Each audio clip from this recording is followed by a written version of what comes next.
Hey, it's Golden Buddha here, back with some more RPG horror stories for your listening entertainment. And today, we have a little story about a one-shot that's ruined by inattentive players. Well, let's just get right into it. Roll post. 5e one-shot gone to trash because people could not be bothered to pay attention. The cast: DM equals DM. Me equals me. Murder Hobo equals the rest of the party. In short, we were a party of 5. But with my sole exception, their attitudes and actions were so out of line with the campaign that it makes very little difference to differentiate from them all. The setting told us he wanted to do a one-shot campaign set in a pirate/navy heavy universe. He asked us to make a multi-class character starting at level 3 and a backstory to tie into the campaign. When we started, nobody had actually made their characters, let alone their backstory. I was annoyed, but I didn't want to be the "I actually did bring my homework, teacher" type guy. So about 40 minutes later, the party reformed with still no backstories, and we started the campaign. DM made a point to mention that the campaign was time sensitive and not battle heavy, so we should keep that in mind. Once his narration ended, we were to describe how we made it to the meeting point our letter specified.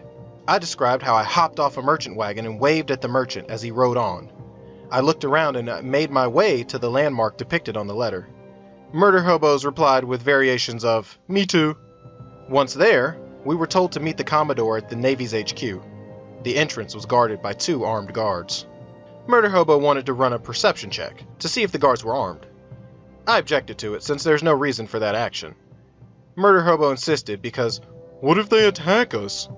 DM intervened and explained again that we were supposed to meet with the Commodore, so we should be expected to be here. I initiate dialogue with the guard, who escorted me in. A Murder Hobo said, "I go in too," while the others said, "I stand guard outside," still not understanding that we are supposed to be here.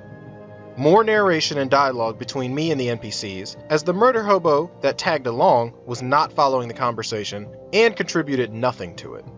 When the Commodore asked him directly why he was here, he simply replied, "I'm supposed to be the Commodore. Do you know where I could find him?"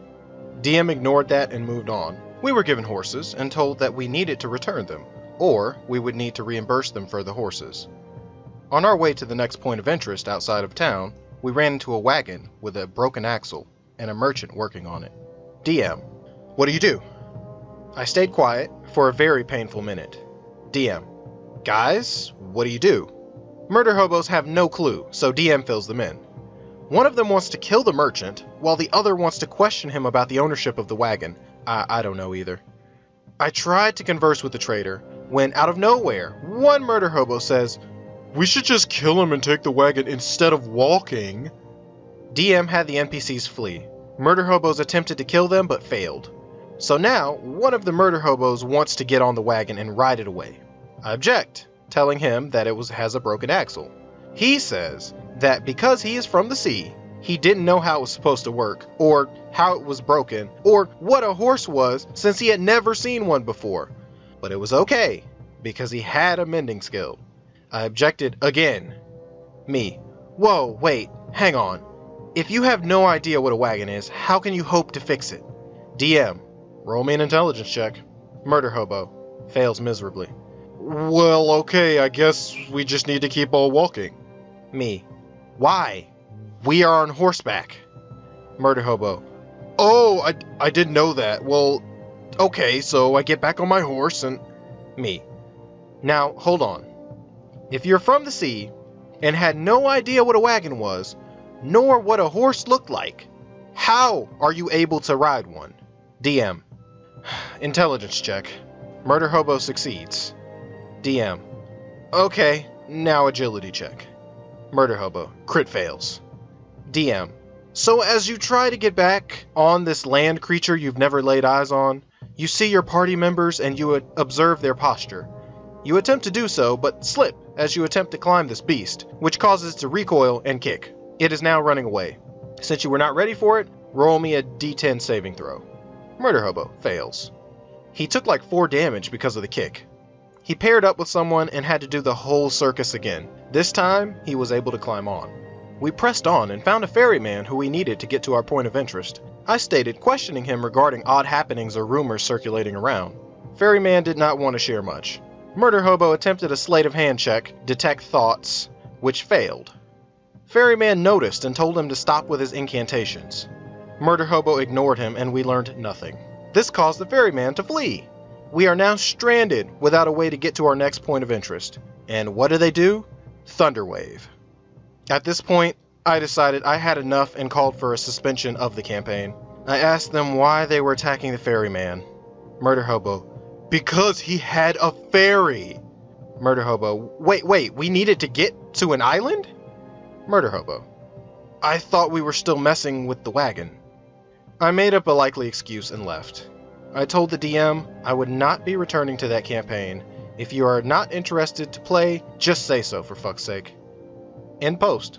Okay, this is bad. I know not everybody wants to take notes, and not everybody wants to write 12-page backstory. I get that. But I think part of this falls on the DM. Not their actions, not the Murderhobo's actions and the party's actions, because they obviously weren't paying fucking attention. But for one-shots, you give people pre-generated characters. Like, if you have a story thing in mind, you know, it's better to just be like, okay, here's a character, here's this third-level character. Which one do you want? Do you want the rogue? Do you want to play as the barbarian? And just have them like they're playing parts. That way they can read the backstory and they can say, okay, I get what this guy's about, instead of like trying to thrust themselves into a situation they really don't have a reason to give a fuck about. I mean, it seems like you were trying and the DM was just like, well, they want to do dumb shit, I'm gonna still gotta run the game. But yeah, I find for one-shots, probably dungeon crawls are a little bit better. Like, if you take these adventures and you stick them in a dungeon where there's no, you know, exit, they're forced to kind of assess the situation, because the DM kind of thrust them into the situation and said, hey, you guys are in this Navy place, and I'm pretty sure he dropped like some backstory, and it's just like, oh yeah, you guys have to meet the colonel and, sorry, the Commodore, and they don't give a fuck about the Commodore. Like these guys obviously just want to kill shit. If you're in a dungeon crawl, all dungeon crawls are basically you're exploring an area and you're killing shit. And that's perfect for a one-shot, and you can still roleplay in a dungeon crawl. There's no problem with doing that. So I feel like this guy he just wanted to do a Navy campaign, and he didn't really like talk to his players. He just said, hey guys, we're doing a Navy campaign, or I'm doing this Navy one-shot. Do you guys want to do this? And they were just like, yeah, sure, we want to play D&D. You know, I feel like there was a lack of communication probably. If all of your players come, already asked them, you've asked them to make backstories, you've asked them to like, okay, make these characters and stuff. If they all come with no backstories, then, you know, I'll let it slide with like 1 or 2 players, you know, but if everybody comes with no backstories, you need to schedule another game, or you need to talk to them and say, hey, this isn't what we're doing here, okay? You need a backstory, your character needs a reason for being here, and you need to write it down. And I don't know if this game was in real life or online, because I feel like it's easier to get distracted when you're in an online game. Just because, you know, you're at your computer, you have access to the internet, or, you know, there's stuff going on in your house. It's happened to me before, I'm not gonna lie. But that just comes with, like, finding players, you know, vetting players, and actually finding people who want to play the type of game that you want to run, or that are willing to talk about the type of game that you want to run and, like, work with you on that. But yeah, these guys were being assholes, though, at the end of the day. And I'd like to know what you guys think down in the comments below. Please like and subscribe for more content. And as always, this is Golden Buddha telling you to stay enlightened and stay safe.